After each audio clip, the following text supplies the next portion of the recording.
everyone, please welcome Tony Brown to the stage.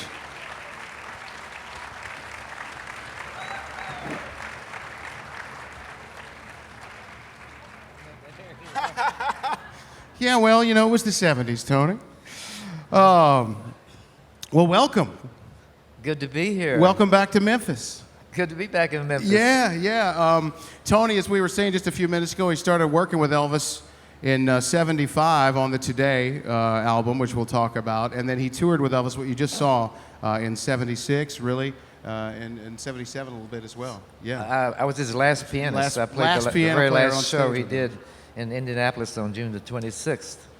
So let's start at the beginning. Let's start about your first meeting with Elvis. How did you first meet Elvis? Well, the first time I met Elvis was when he came to the International Hotel in Las Vegas in '69, and I was playing with J.D. Sumner in the Stamps Quartet. I was in a Southern gospel group, which Elvis loved, J.D. Sumner.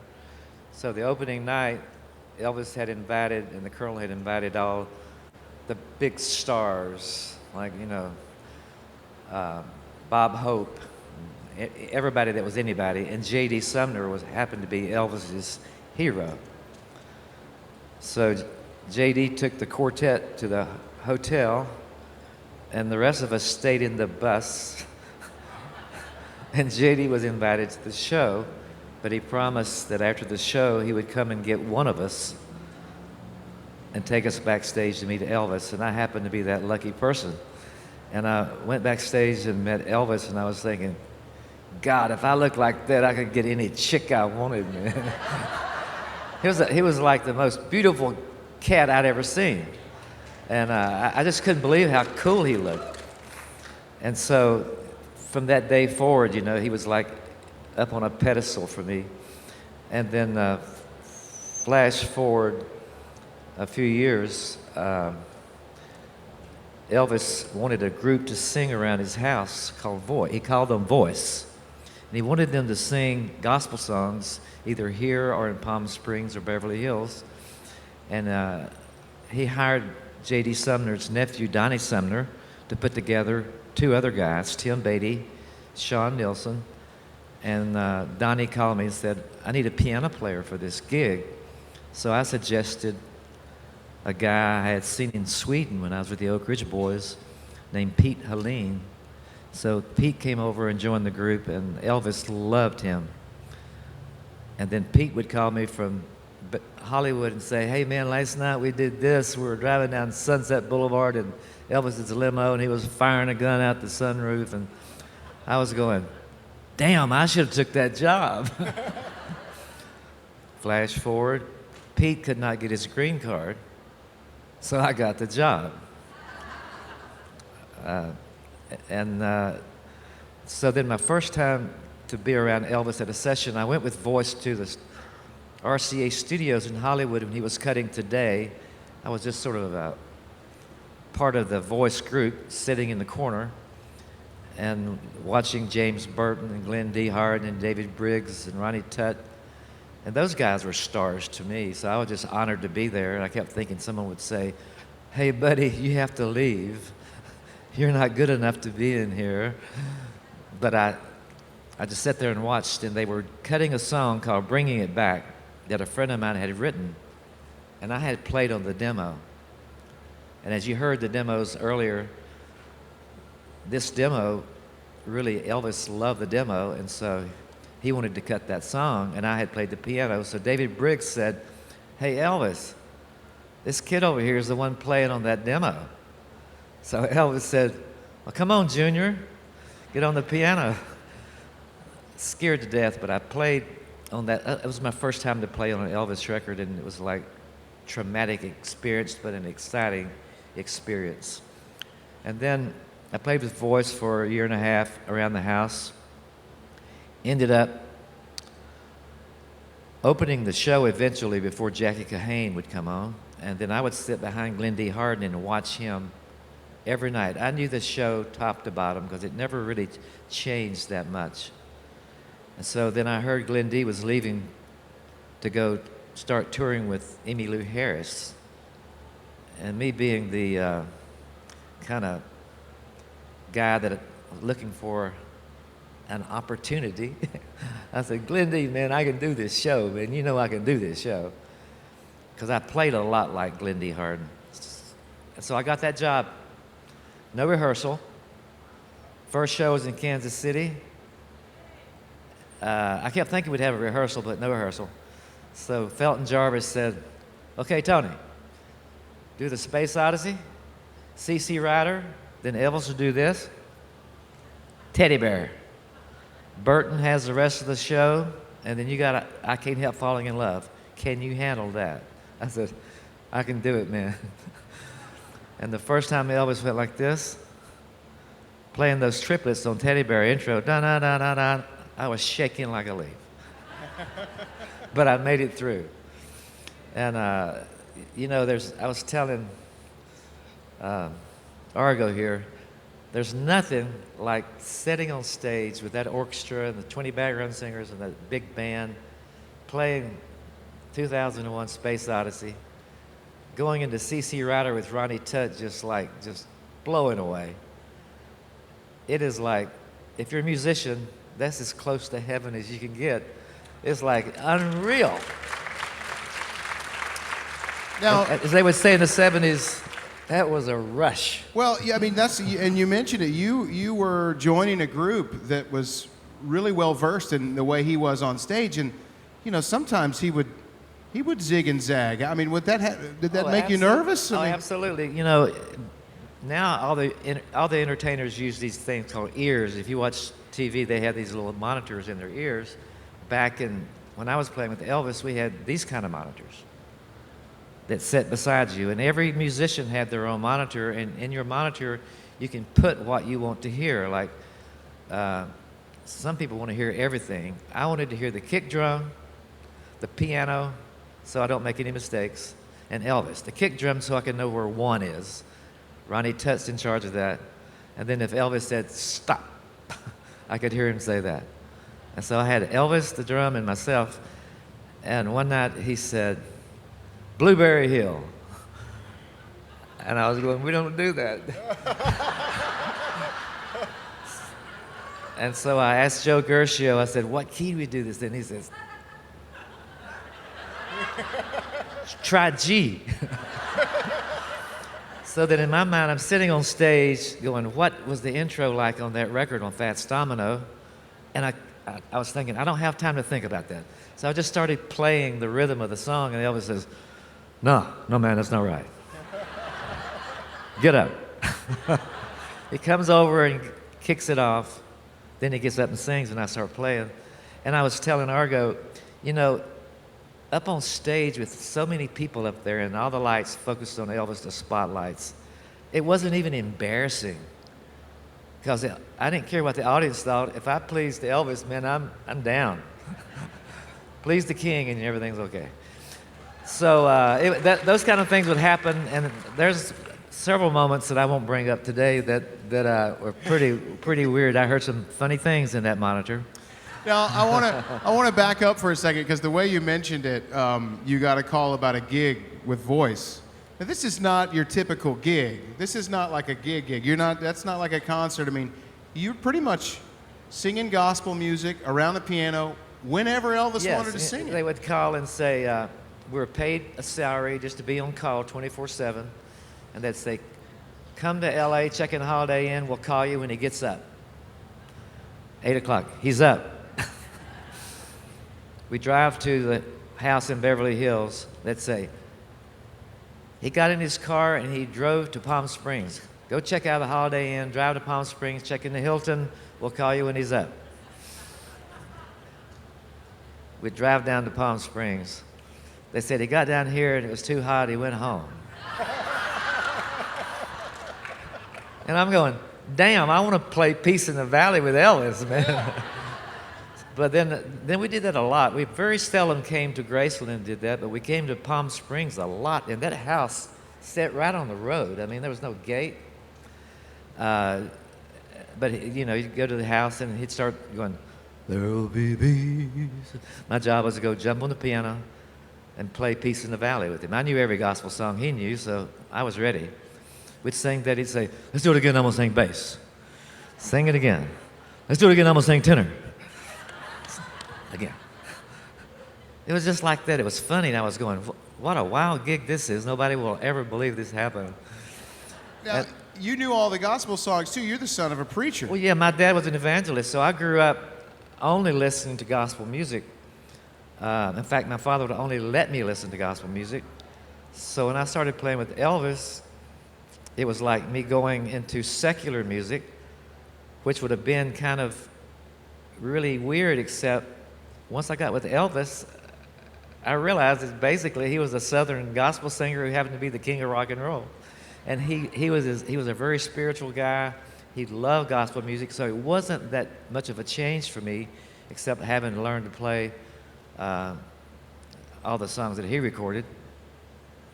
Now, when you're on tour with Elvis, and since that time you've seen a ton of other artists and the way tours operate, I've explained to people too, especially new Elvis fans, that Elvis didn't hang out a lot at the arena. I mean, the show would start and he would arrive in the limousine and go right to the stage. We would get there, and the opening acts would play. When I was with the opening acts, I was with them.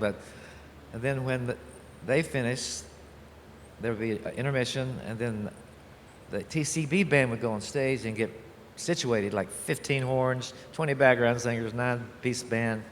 And we'd sit and wait. And then about the time we'd been up there 5 minutes, he was pulling in, come right on stage, and before we finished the playoff, he was gone to the airport. I remember one time with Elvis, when I played with Voice, I would wait backstage. I was still in the Gurm kind of part of my life. I wanted to see Elvis drive in and go, damn, this is so cool. And sometimes the Colonel would send the limo without Elvis in it, and then there would be a big bus would pull in behind, and Elvis was actually in the bus as a decoy. We'd get off. One time we were in Springfield, Missouri. The limo pulls in. Elvis doesn't get out, and then in comes like a 76 Ford Fairlane police car with the blue lights, and Elvis is sitting in the front seat with a cop. And it looked like an Elvis impersonator. I was thinking, that's funny, man. It don't even look like him. Nobody would believe that. Now, you were present at one of these mythical things that we hear about that actually happened. I believe it was Notre Dame, when the group of ladies held up the sign. This really happened. I've told this in the Bill Gaither video and also Dave Grohl's Sonic Highways. I was telling Argo, all the money I've made, I've had a really blessed life. I made producing records, but it seems like the thing that defines my career is I played with Elvis Presley. And so I did this thing for Dave Grohl and the Foo Fighters for HBO called Sonic Highways last year, and we talked for 2 hours about Nashville, Tennessee. It was an episode about Nashville, and it was Willie Nelson, Dolly Parton, Carrie Underwood, myself, Tony Joe White, and a bunch of other people. So after 2 hours, Dave Grohl said, okay, I hear you hate this, but, I said, you're going to ask me an Elvis story. He said, I sure am. So I told him the story about Notre Dame. We were in Notre Dame, and my piano faced the crowd, so I could see the crowd. And right in the middle of the show, because Elvis, he didn't talk very much. It was pretty much one song after the other. We sort of stopped. And right in the very center, midway's back, across the very center, a bunch of ladies stood up and had a banner that read, Elvis, you're the king. And Elvis says, no, Jesus Christ is the king. And they went, and my first thought was, oh, bless her heart. They probably spent like days on that and thought, he'll make us come up and we'll kiss him and everything will be great. Wasn't that way? No, Elvis is, Jesus Christ is the king. But you got to love him for that. You got to love him for that. I want to talk a little bit about the spiritual side of Elvis, which you got to experience. As you put it, you weren't with him throughout those early years, like some of the guys were, but you were in a great place to observe. And Elvis was reading the Impersonal Life, wasn't he? And he wanted you all to read it as well. Well, we all actually got in a car and drove in Palm Springs, drove down to a bookstore to buy the Impersonal Life. And he wrote I Deny inside the inside cover for all of us. And then we also bought another book. The Way Out. The Way Out, that's right. And so I think Linda Thompson was around then. So Elvis wrote I Deny, Elvis Presley. And then he got tired by the time he got to The Imperfect Life, or the other one, The Way Out. He made Linda sign those, so those looked like, I love you, Elvis Presley. Oh. The one that Elvis signed looks like a first grader signed. It's like scribbled in there. That's the one I like the best. But let me tell you, I told this on the TV this morning. This is so funny. We were in Palm Springs. We're all sitting around, you know, all our noses up his ass, as it should be. And he's talking about numerology and everything, and he says, you know, Tony, we call Christ many things. We call him Christ, Savior, Jesus, Lord, the Messiah, the Almighty, but no one calls him Hallowed. And I said, Hallowed? He said, our Father who art in heaven, hallowed be thy name. Then he went, I got you, man. As I rubbed the brown stuff off my nose and said, Elvis, you're so cool, man. Now, what about the I Deny? What was... You know, I don't remember exactly. I would be lying to say he was explaining why we wrote that in there. As it was going over my head, I was going, I totally understand. I mean, you did not want to let him know you didn't understand. So I just... No, yeah. Especially something that he was so passionate about. Yeah. So I denied that I know what this is about. You know, but I tell you, another one of my special moments that ever happened to me was in Palm Springs one night. We'd been there for like a week. And Elvis would come out about 8, and then the voice would stay there till about 2.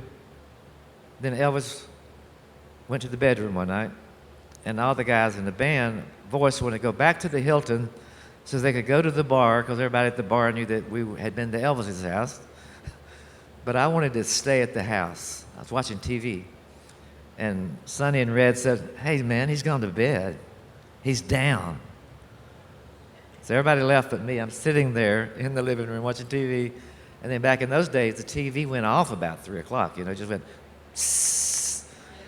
I'm sitting there, and about 4 in the morning, across the front of the TV walks Elvis in his boxer shorts. He says, hey, man, what are you doing here?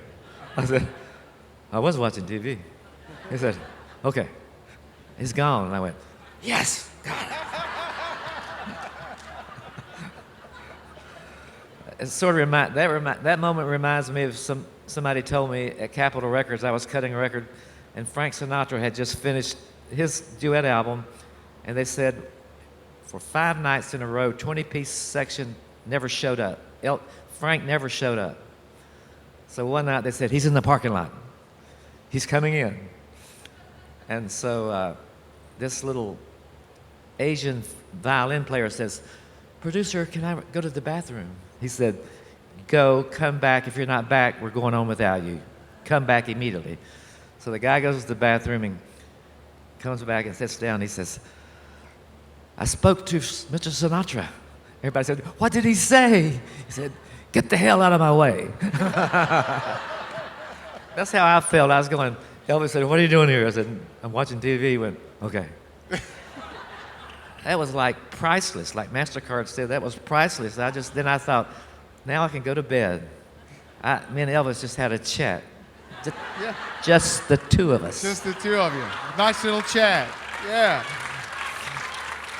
Now, Tony was also part of the Jungle Room sessions here at Graceland in 1976 that produced Moody Blue and Way Down. Talk about what it was like. You spent a lot of time in Palm Springs, but here you are at Graceland. Right. The only time we came to Graceland was for that. That was the last record he cut. And in fact, we were in the Jungle Room yesterday. I'm putting a book out in January. It's a coffee table photo book about my life, and I've got pictures from the days I was with my dad as an evangelist, through the years of playing with the quartets, and then with Tanya Tucker, then with Elvis, and then with Emmylou Harris and Roseanne Cash.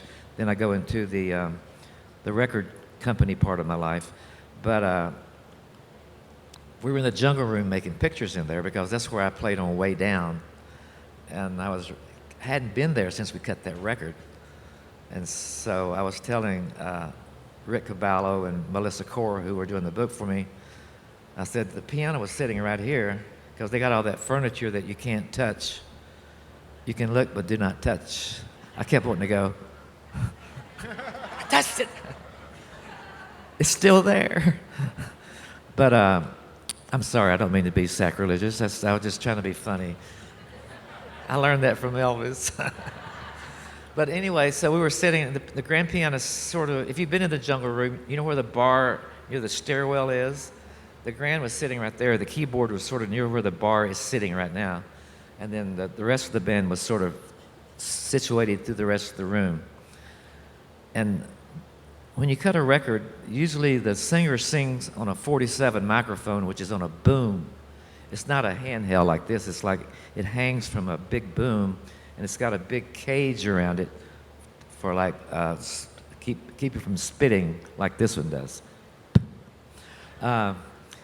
And so we're cutting Way Down, and so Elvis has taken this thing off the boom, has got it in his hands, and he loves J.D. Sumner, he loved the kick drum, he loved the bottom end. So I'm playing that boogie woogie on Way Down, which I'm feeling really good about it. I'm really rocking, and Elvis has got this microphone like this, and he's got his hand over the bass keys going, way down, and I'm trying to play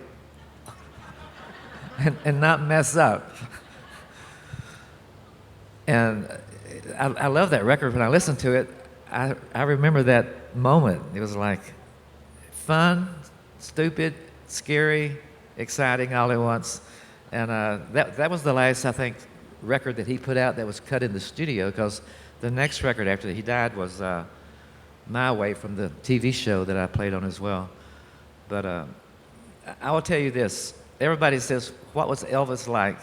He was like the most down-to-earth person, Southern guy that you've ever met, who just happened to be too famous to go out in public, you know. Of course, when you dress like that, it's hard to not be noticed.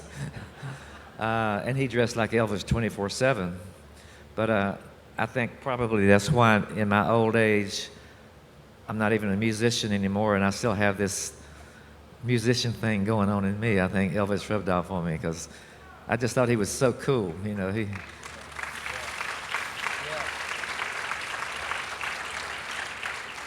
Tony, we got a few more minutes here, and then we got to wrap up. Where were you when you got the news in August of 1977? You guys were about to go on tour. We were at the airport. You know, when the tour had 4 planes. The Colonel had a plane. It was a Jetstar. The crew had a plane. Claire Brothers had I think it was an Electra. And the band had a plane, an Electra turboprop, and then Elvis had the Lisa Marie. And if the tour originated on the West Coast, we would fly to LA and catch the show plane. If the tour originated on the East Coast, the show plane would start in LA and pick up Burton, Tut, Chef, whoever lived in LA, stop in Vegas, get Gershio and the horn section and the Sweet Inspirations, then come to Nashville and pick up myself and David Briggs, Felton Jarvis, and all the Nashville people, and the Stamps Quartet. And so we were at the airport on that day waiting for the show plane to get there. And it had started out to be a day like today, kind of very pretty. And we're inside the private airport lounge where the plane was going to pick us up. And all of a sudden, this big storm comes in and like really fierce winds. And if you've been to the Nashville airport, the National Guard is just to the left. And there were about 6 soldiers that came into the same lounge that we were in to get out of the rain. And I overheard one of them, they were talking on one of those big cell phones those guys use. It looks like a suitcase. And I heard him say, "So, how did he die?" That's all I heard. And then I was thinking, I wonder who that was. And then Felton Jarvis came out and said, "Hey guys, tour's off, go home, we'll call you." And then on the way out, I heard someone said Mr. Presley had passed away. And in my mind, I thought it was Vernon. I was thinking, wow. Because our first show was in Portland, Maine. I get in my car, I'm driving home, and on the radio, the bulletin comes on the radio that Elvis has been taken to the hospital. And it totally freaked me out. For 2 reasons. It's the fact that it's like, Elvis dying is like the president dying. But then, being the peon that I was, I thought, I've already spent the money I was going to make. What in the hell am I going to do? And if Taylor Swift had been around, she'd say, "Shake it off." So anyway, I went home, and it was devastating. Then I came to the wake here. I wasn't allowed to go to the funeral, but I came to the wake, and I remember coming to the front gates. There were like 25,000 people out front. It was really, really crazy. And it's still surreal that I ever played with Elvis Presley, because you always think, everybody always says you can do anything you dream of, and that's the total truth. I'm sure Obama never dreamed to be the president, and I'm sure there's people that wish he wasn't, but and I voted for him, so anyway.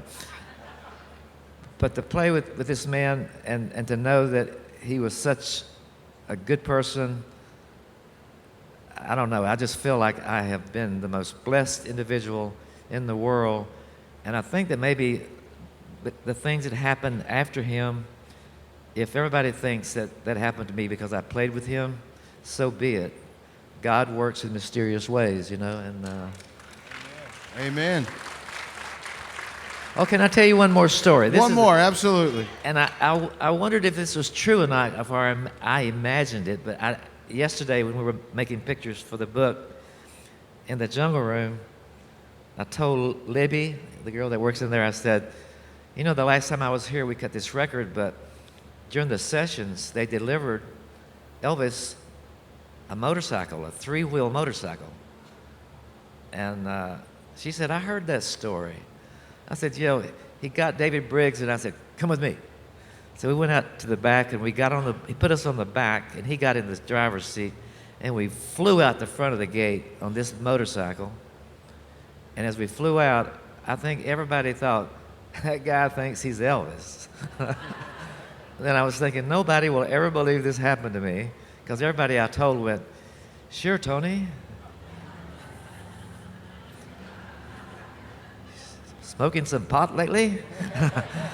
But anyway, she said, "Yes, we know that story, and the bike is still on the grounds." So I know it did exist.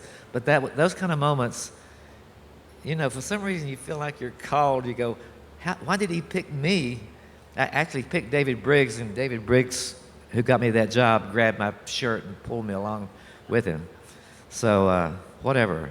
All I know is this man was a big part of my life, and maybe the biggest part of my life, and I'm happy to have just been a small, teeny tiny part of his life, except that I was at the last part of his career, which is very important to all you guys, I know, and it was Elvis. Every show was the best one for him. Tony, I know that you carried a lot of that Elvis Memphis mojo with you into your very successful career, and we're really glad to have you here. Tony Brown, ladies and gentlemen, give it up for him. Be looking for his book in January? Yeah, January. January. Tony Brown, ladies and gentlemen.